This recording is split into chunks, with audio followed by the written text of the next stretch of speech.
Hello, everybody, and welcome to another edition of Inside Guns with your host, me, the Yankee Marshal. Today, I want to talk about how we are currently watching our government, and specifically the law enforcement side of government, panicking because their little house of cards is collapsing. Now, what am I talking about? What house of cards is collapsing? Well, it's this whole thing they've been doing for decades now, where instead of dealing with the root causes of violence in society, they have just blamed the tool and used that as an excuse to restrict the tool. And by the tool, I mean guns. They've just been blaming guns for the problems instead of dealing with real social issues. And they've been using that as an excuse to kill two birds with one stone and take guns away from the general population, or at least steer enough people away from guns that not a big percentage of the population owns them. That's their goal, to take as many out of society as possible. And they've used violent crime and fear tactics, etc., to do this, and demonized the tool, and therefore convinced people that if we can get rid of the tool, then we won't have the problem. When we all know that's not true. As long as the root causes exist, the problem's going to exist. Tools change. But all that's coming back to bite them in the ass now, because it used to be a lot easier to restrict who had what. All they needed was the justification. The means was easy. Firearms came from a few sources.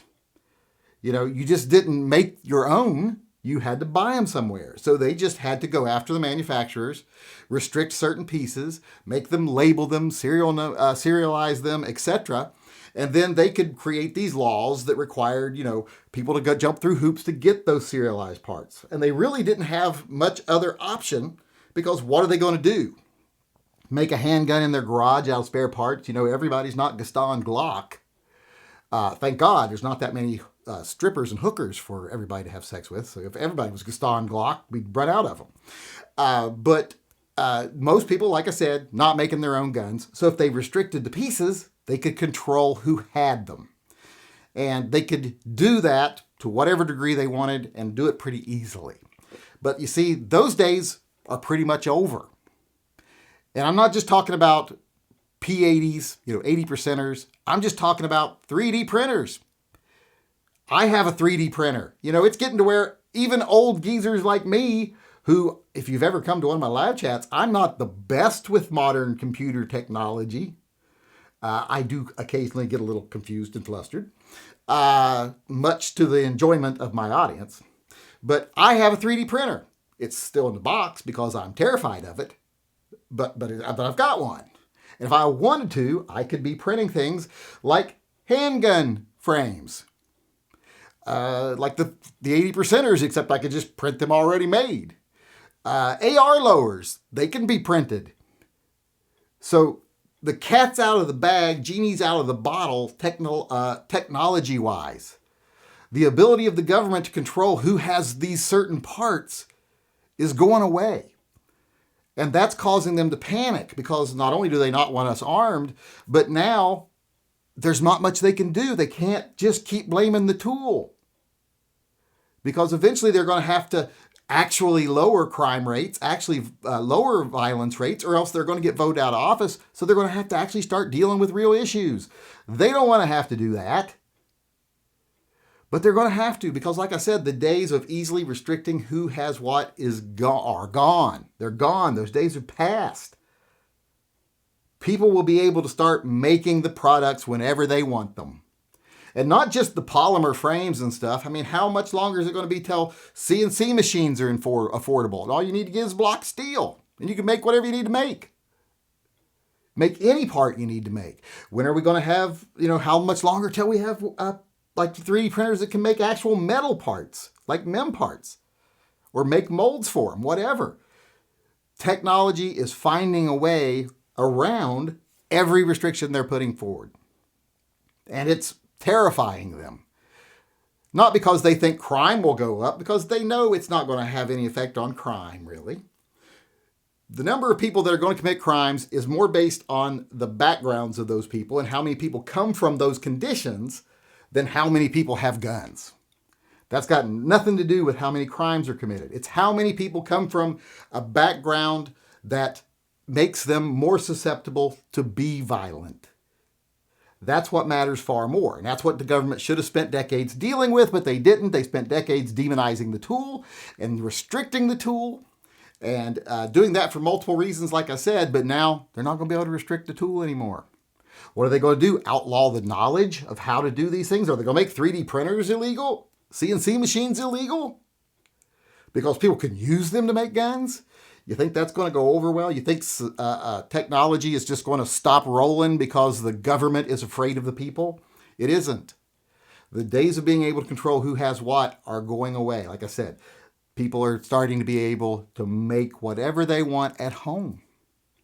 So this is exposing, like I said, the decades of them wasting everybody's time and wasting everybody's money and infringing on everyone's rights by demonizing the tool instead of dealing with the root issues, instead of dealing with education, financial opportunities, mental health. Instead of dealing with those things, they've just, like I said, been pretending that the guns are the issue and limiting the guns because they want us disarmed.